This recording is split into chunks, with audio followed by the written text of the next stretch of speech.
अब हम उपायों की तरफ चलते और नजर डालते हैं कि क्या उपाय हो सकते हैं इस पूरे समस्या से निजात पाने के लिए। सबसे पहले सोच बदलने की जरूरत है। हमारे पुरखों ने जो हमें बताया वो चीजें बकवास हैं। ऐसा मानने वाले पहले उन चीजों की वैज्ञानिक पहल भी देखें, सोचे समझे बगैर उसे नकारना छोड़ें। भारतीय संस्कृति को स्वीकार करना। भारतीय संस्कृति में सृष्टि के प्रत्येक जीव जंतु को ईश्वर का दर्जा दिया है, ताकि समाज ईश्वर की तरह ही उसे पूजे और उसे नुकसान न पहुंचाए। नदियों को भी हम देवी मानेंगे तो उसमें गंदगी नहीं फेंकेंगे, ना फेंकने देंगे, उल्टा उसकी सफाई करेंगे। साधु संत जिम्मेदारी लें। धार्मिक मान्यता आसानी से स्वीकारने वाला समाज साधु संतों के प्रभाव में होता है। वह उन्हें कृष्ण भक्ति के साथ कृष्ण जिस यमुना को पूजते थे उस यमुना की भक्ति के लिए भी कहें। गंगा को विशेष अभियान के तौर पर चलाएं। गंगा हमारी सबसे बड़ी चुनौती है। अगर हम गंगा के विषय में कुछ करने में कामयाब हुए तो सारी नदियों का कायाकल्प हो सकता है। सरकार भी इस विषय को प्राथमिकता से ले। सरकार अगर एक कानून बनाए तो भी सारा काम आसान हो सकता है, लेकिन सरकार गंदगी बढ़ा रहे कारकों को कम करने के बजाय सफाई पे खर्च करती है। पीछे से गंदगी फिर बढ़ती है। भ्रष्टाचार के लिए यह खेल बंद होगा तो आधे से ज्यादा काम होगा। शिक्षा में नदियों की उपयोगिता सिखाएं। अगर हमारी शिक्षा में ही हम नदियों की उपयोगिता पढ़ाएं तो किसान से लेकर बड़ी बड़ी कंपनियों के सीईओ भी इसे अपने कारखाने को लगाते समय उपयोग में लाएंगे। जन जागरण चलाया जाए। सामाजिक संस्थाओं द्वारा इस विषय का जन जागरण चलाया जाए तो जागरूक समाज इसे नहीं दोहराएगा। कुल मिलाके सबसे बड़ा उपाय है हमारी सोच में भारतीय सोच लाई जाए। ये उपाय है, इसके साथ और भी जो उपाय है उस पर भी चर्चा करेंगे। कॉलर को मौका देते हैं अपनी बात को यहाँ रखने का, उनकी प्रतिक्रिया लेते हैं। नमस्कार। हाँ सर नमस्ते, मैं आशीष सिंह मऊ चित्रकूट से बोल रहा हूँ। हाँ बोलिए सर, ये जो नदी आप दे रहे हैं गंगा जमुना का, इसमें सरकार जरा सा भी गंभीर नहीं है, इसमें जनता ही गंभीर है। आज दिन तो प्रदूषण हो रहा है, अगर सरकार चाहे तो कुछ ना कुछ तो हो ही सकती है। जी धन्यवाद। और जो जैसे ही मनरेगा से जो काम हो रहा है, गंगा किनारे जो गांव हैं, अगर उनको सरकार मनरेगा के थ्रू अगर सफाई कराए तो कुछ ना कुछ तो सरकार करा ही सकती है, उसको तो अपना ही भरना चाहिए वो। धन्यवाद। एक अगले कॉलर को भी मौका देते हैं, देखते हैं उनकी क्या प्रतिक्रिया है। हाँ नमस्कार, बोलिए क्या कहेंगे। हाँ सर नमस्कार। नमस्कार सर, अभी एक कॉलर ने कहा था कि इसमें सरकार नहीं समाज दोषी है। मैं उनके साथ पूरी तरह से सहमत हूँ कि समाज ऐसे मुद्दों को खाता ही नहीं है। हाँ। अभी यहाँ पे आपके किसान नेता बैठे हुए हैं, उन्होंने 2-3 बार अभी कहा है कि हमारे देश की लोकतंत्र सरकार, लोकतंत्र का उन्होंने नाम लिया।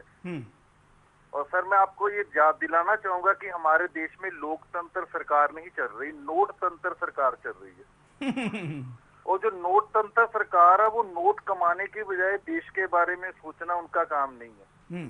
समाज का काम है देश के बारे में सोचना। और हमारे जो जाट आंदोलन अभी पीछे चल रहा था देश में, वो ऐसे मुद्दों क्यों नहीं उठाता? वो आरक्षण के लिए तो दिल्ली को घेर रहे हैं। हाँ। तो ये नदियों, देश की नदियों को बचाने के लिए वो संसद को क्यों नहीं घेरते? मतलब राजेश जी बहुत अच्छा मुद्दा, राजेश जी आपने बहुत अच्छा मुद्दा उठाया कि सरकार के पीछे इतना बड़ा आंदोलन करने के बाद जितना मुनाफा आरक्षण से होगा, अगर यमुना को ठीक किया जाए तो उससे ज्यादा मुनाफा उन किसानों को होगा। तो उनके साथ मैं समझता हूँ जाट समाजों के साथ पूरा देश उनके साथ होगा। अभी तो अगर वो हमें उनकी वजह से हमारी कोई ट्रेन छूट जाती तो हम उसको उस विरोध को गलत मानते हैं। हाँ। फिर अगर हमारी ट्रेन भी छूट जाए हम फिर भी उनका साथ देंगे। बिल्कुल धन्यवाद। हम अब चलते पोद्दार जी के पास। पोद्दार जी आखिरी उपाय के तौर पर आप क्या कहेंगे? पहले पोद्दार जी के पहले चलते हैं भानु जी के पास। भानु जी आप आखिरी उपाय, मतलब सबसे ठोस उपाय किसानों की तरफ से या इस पूरे आंदोलन में आपने क्या सोचा है? भानु जी। जमुना को शुद्ध कराने का ये उपाय है कि जमुना में जितने भी गंदे नाले फैक्ट्रियों के डाले गए हैं उनका वैकल्पिक व्यवस्था की जाए।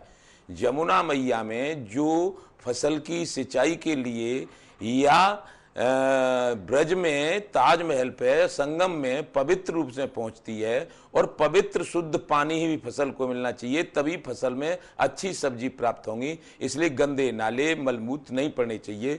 और जनता भी, पूरे देश की और जमुना के किनारों की जनता भी उसमें कतई जो लोग खत्म हो जाते हैं उनकी लाशें, जिंदी लाशें, जली हुई लाशें न डाले, जिससे कि जमुना मैया साफ बनी रहे। ये हमारा पूरे समाज से और उन उद्योगपतियों से और सरकार से निवेदन है कि जमुना को गंदी न किया जाए। हम जय कृष्ण दास जी के पास चलते हैं। आप क्या उपाय बताते हैं? एक उपाय। पूरा समाज सोया हुआ है, सिर्फ जमुना की बात नहीं, देश भर की नदियों की बात है। सारे देश की नदियाँ प्रदूषित हो चुकी हैं और आवाज़ कहीं से नहीं आ रही। साधु संतों को आगे आना होगा, सामाजिक लोगों को आना होगा, जनता को जागरूक करना होगा, ताकि हम ऐसा उपाय करें कि जमुना में या किसी नदी में गंदगी न जाए। और सरकार की हिम्मत नहीं है कि जनता जग जाए, धार्मिक और सामाजिक लोग जग जाए, एक बूंद भी गंदा जल पड़े तो हमको पहले जगना होगा। इसके बाद सरकार को तो हम ठीक कर देंगे, लेकिन पहले जनता को जगह जगह जगाना पड़ेगा और सबको आश्रम छोड़ के साधु संतों को भी निकलना पड़ेगा। जमुना जी की हिंदुस्तान की जितनी नदियां हैं, आज संकट पानी का आ गया है। अब कल सृष्टि मर जाएगी, प्राणी मर जाएंगे पानी के बिना। आज सजग नहीं हुए तो कल तो सारा सृष्टि का नाश हो जाएगा। शुद्ध पानी नहीं मिलेगा, लोग मर जाएंगे। आज जो स्थिति पैदा हो रहा है, जमुना जी के लिए आंदोलन करना पड़ रहा है, इसलिए कि हम सोए हुए थे और सरकार ने गंदा गिरा दिया। बिल्कुल, जनता को जगाना जरूरी है, उपाय बता रहे हैं। पोद्दार जी के पास चलते हैं। पोद्दार जी, क्या आपने बहुत इस पर स्टडी किया है, अपना तन मन धन सब कुछ लगाया है, क्या आपको लगता है कि सबसे प्रमुख एक उपाय जो किया जाए तो ये सब समस्या हल हो जाए? देखिए, सरकार सोई हुई है और सरकार जगाने के लिए हम लोगों ने आंदोलन किया है। ये आंदोलन संतों और किसानों का है। संत और किसान समाज के तपस्वी होते हैं। जितना तपस्या किसान करता है, समाज का कोई व्यक्ति नहीं करता। अपनी तपस्या से, पसीनों से की कमाई से वो पैदा करके गेहूं और चावल और समाज को खिलाता है। उसी तरह से संत भी तपस्वी होता है। उसने तपस्या का ही मार्ग अपने जीवन में अपनाया है। ये आंदोलन तपस्वियों का है।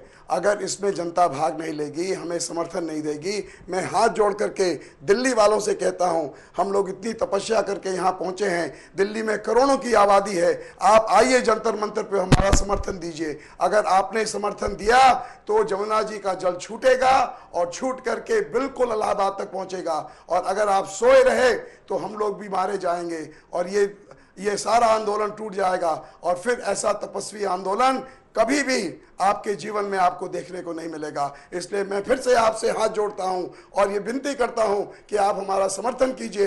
हम आपके यहाँ एक अतिथि रूप से आए हैं, तपस्या करके आए हैं, पानी मांगते हैं। इस पानी को दिलवाने के लिए आप हमारा सहयोग करें, हमारा समर्थन करें, हमारे पास आवें और आंदोलन करें कि सरकार बिल्कुल हिल जाए और इनको पानी देना पड़े। मैं आपसे फिर से कहता हूं, जो सरकार हमको एक टैंकर पानी नहीं पिला सकती, हमारे आंदोलन वालों को उनसे इतना पानी लेना बहुत मुश्किल है अगर आप समर्थन नहीं करेंगे। इसलिए kindly come and help us. बिल्कुल, बहुत भावनिक का आह्वान यहाँ पर पोद्दार जी कर रहे। भ्रष्टाचार के खिलाफ अन्ना हजारे के आंदोलन पर लोग सड़क पर उतर आए और जंतर मंतर पर काफी भीड़ लोगों ने की। यह आंदोलन उतना ही और बल्कि उससे भी ज्यादा गंभीर है। ऐसे में अगर हम नहीं जागेंगे, इस आंदोलन को समर्थन नहीं देंगे, तो शायद एक बड़ा मौका वसुंधरा को बचाने का हमारे हाथ से निकल जाएगा। फिर ये मौका शायद आए, इस पर संदेह है। आज हमने आपके सामने एक नए मुद्दे को फिर रखा, प्रयास किया कि एक चिंतन हो, मंथन हो और निर्णय आपके सामने है। सबसे बड़ा निर्णय है कि लोग सड़क पर आके अपनी प्रतिक्रियाओं को दें, लोग दैनंदिन जीवन में अपनी बात को रखे, जगाए, अपन जागे और दूसरों को जगाए।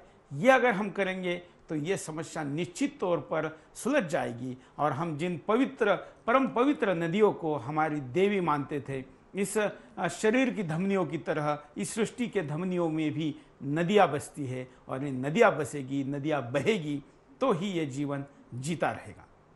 हम सब इसके लिए गंभीर हो, इसके लिए भगवान हमें सद्बुद्धि दे। इसी के साथ आप सब पोद्दार जी और भानु जी और आप सब लोग यहाँ पर आए, आप सभी का धन्यवाद। आप लोग भी यहाँ पर जुड़े रहे, अपनी प्रतिक्रिया दी, इसके लिए भी धन्यवाद। आज के लिए इतना ही। जय हिंद।